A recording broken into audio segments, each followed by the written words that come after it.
We're back out on the bass buggy, and today we're talking about if I could only choose 2 rod and reel combos for all my fishing, what would they be and why?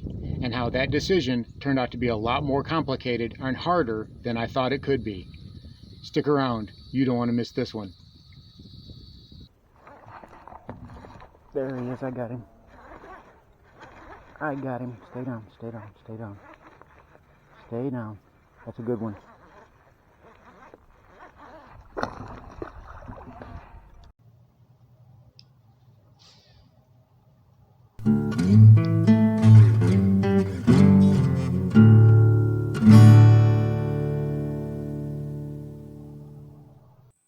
And here is this video's featured comment. Congratulations! If you would like to have a chance to have your comment featured in an upcoming video, all you've got to do is leave a comment. And now, on with the video. Welcome back to LowBrow Fishing. And recently, Hank over at Bass Geek, well, he posted a video about rod and reel combos for new anglers. Keeping it simple, not going in depth or being overly complicated with it. What could they expect when they try to go buy a rod and reel combo? What would work best for what they're trying to do? And that got me to thinking, you know, even for seasoned and experienced anglers, we probably have thousands of dollars invested in our rod and reel combos, right? They are at least as important in our daily fishing as the lures and the hooks and the terminal tackle and whatever else that we're using, right? So if we only have 2 to choose from, if we can only choose between 2 and no loopholes, no exceptions, no exclusions, only 2, what would they be? And at first I thought, well, you know, that's going to be pretty easy. You know, I know which ones I'm going to think about. I know which ones I want to choose. But the more I looked into it and the more I realized that's not going to be so easy. You know, I stared at my rods for a while. I looked at them up and down and I thought, you know, well, that seems like a good choice, but then no, that seems like a good choice because I've got rods and reels for pretty much every situation you can think of, right? I've got casting rods, I've got worm rods, I've got jig rods, I've got flipping sticks, I've got rod and reel combos that are made specifically for skipping jigs. I've got rods and reels that are set up specifically for swim baits, and that's what these do best. That's what they really work for. And you've got some anglers, they dwarf, you know, my tiny little collection of rods and reels. Guys like pros who have got 12, 13 rods and reels tied onto their deck, you know, 3 and 4 of every single kind that you can imagine, so they have every situation covered. But what if we peeled all that back? What if we removed that and said 2 and only 2? So I started to think, you know, what were some of the best combos that I had? What were some of the most versatile ones that I had? Because that's what they've got to be. And the more I thought about it, I realized, well, there are some pretty much what we call, you know, do-all rod and reel combos, and they do a lot of things exceptionally well. They don't do any one thing particularly awesome or, you know, really great, but they are good at a lot of different things. So I was thinking, well, maybe that would be my first choice. And actually, my first choice was relatively easy. It was not that hard when I started to put a little thought into it. I knew what type of rod and reel, you know, I should choose first, and that was this. You know, a good old finesse spinner combo, right? You guys have seen this. It was in the last video. It still has the shaky head I was fishing with it on. You know, just a regular spinning finesse combo. Medium rod, 7 foot.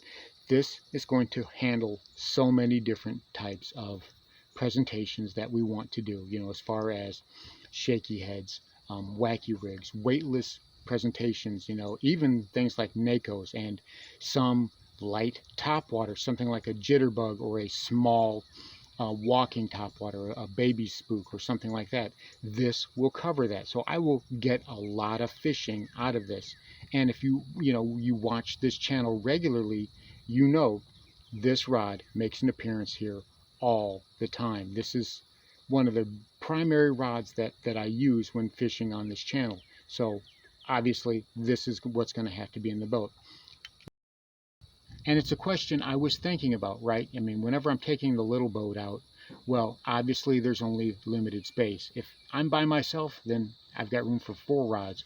But if the wife comes with me, well, then there's only room for 2 rods. And when I'm choosing those rods, well, it's based on what I'm doing that day. So that's not really pertinent to what we're talking about here. I mean, I'll have a finesse presentation with me, and I'll have a bait cast setup with me, generally depending on what I want to do for that day. But if we're talking about for the next foreseeable future, forever, if those are the only two rods that I have, obviously the spinning combo is going to be one, but the bait cast combo, that's when things started to get a little bit murky. You know, I thought right off the bat, I thought I could have it figured out. I thought that I knew what would be the easy answer, and that would be this guy. Which, you know, obviously this is the other one that made an appearance in that video, and it still got the spoon I was fishing on it. And this is just, you know, a regular bait cast. This is 7.1 to 1 gear ratio, 12-pound fluorocarbon, 7-foot medium heavy. This is about as do-all as you're going to get as far as a rod and reel combo goes. They don't get more do-it-all than this. And I use this rod and reel for so many applications. You know, it throws small spoons, great. I can throw a Texas rigged worm on here, you know, something with a 1/4 ounce weight or a 3/8 ounce weight. This is going to shine in that capacity. I can put a lipless crankbait on there, and this will work great for a lipless crankbait. You know, I can do so many different things with this presentation. Spinner baits, you know, so not just finesse, but I can do some power fishing, some moving baits with this setup as well. You know, and I was thinking, well, it's got to be this, right? This has got to be the answer. But the more I thought about it, the more I realized probably not. Because even though this would cover so many bases and this would work so well in so many different instances, this is not going to be the one that I choose. The one that I do end up choosing is going to be similar to this, but it's going to be slightly different.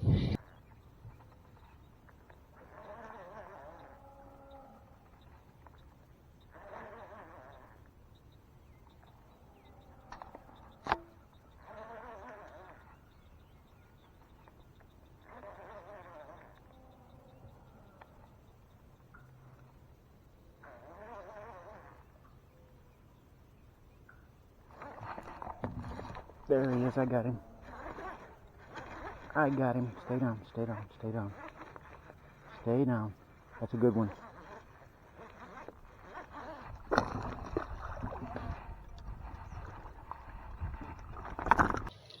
You know, so let's take a look at the one that I ended up choosing. And again, this is something that has shown up on my channel so many times. And it's the old Silvermax, right? You guys have seen me use this thing hundreds of times. It's got 30-pound braid on it.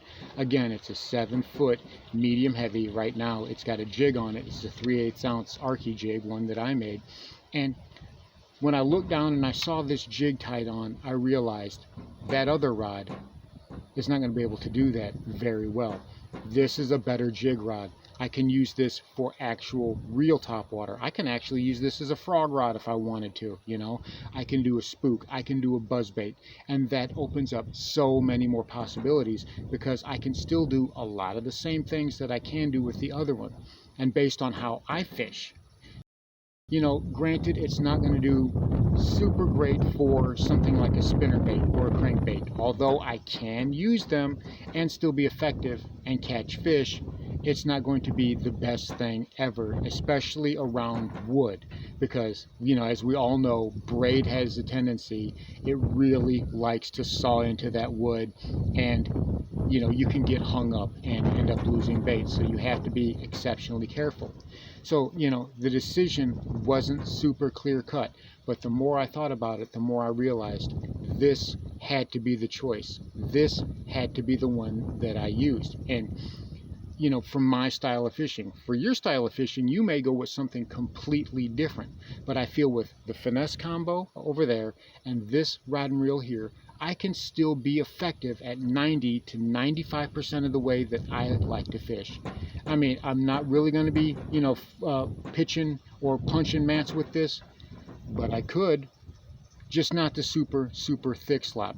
If there's some light hydrilla, there's some good vegetation, you know, I could easily put a 1/2 ounce weight on this, even a little bit heavier than that if I wanted to. Now, I wouldn't go all the way up to a 3/4, but I could easily do a 1/2 ounce or maybe something like a 9/16, something in that range. Like, again, I wouldn't go much above that, because then you start putting a little bit too much stress on the rod and you get diminishing returns. So I would rather not do that. But for, like I said, 90 to 95% of the fishing that I do, this is what's going to work. Those two rod and reel combos, those would be the ones that would work best for me. And this exercise really got me to thinking, we have so much gear. A lot of us, we go off the deep end. I need more rods. I need more reels because I need them. I can always find another application that I need a rod and reel for. But at what point do we realize and say, okay, we don't need all of that fluff? Do we ever? And we probably never will. I probably will never get to that point. I could always use a new rod and reel. I could always find something to use it for, some specific task. Now, there are some rods and reels that are just for that task, like my punching set, right? My flipping stick that is specifically designed with a heavy torque reel on it and a great big 7/6 heavy fast tip on it. That's all that will pretty much be good with. I mean, it's too much of a broomstick, right? I'm not going to use that for shaky head or weightless wacky rig. It just won't work under those situations. I'd just be missing a lot of fish if I even could put it anywhere near the fish. But something like this, I could really get a lot done. Between this and that finesse setup, I can do nearly every single type of presentation that I want to do. So I think it was a really interesting exercise. I'm glad that I did it, and I invite, if you have a lot of rods and reels, and if it's something that you think about, I encourage you, do the mental exercise. If you only had 2 rods and reels that you would be forced to use for the rest of your angling, right, from here on out, what 2 would they be and why? And I think if you really thought about it, I think that answer may surprise you. So there you have it. 2 rod and reel combos that I would use if that was all I could ever use again. And I really feel confident in those choices. It took a lot of brain work to get there, probably why I have such a headache, but still, I'm happy with those choices, and it's something that I encourage you to do. I encourage you to investigate why you use what you use, because who knows, you may have some sort of revelation, and it may turn you onto something that works even better than you thought it did. Thanks for watching LowBrow Fishing. We'll catch you in the next one.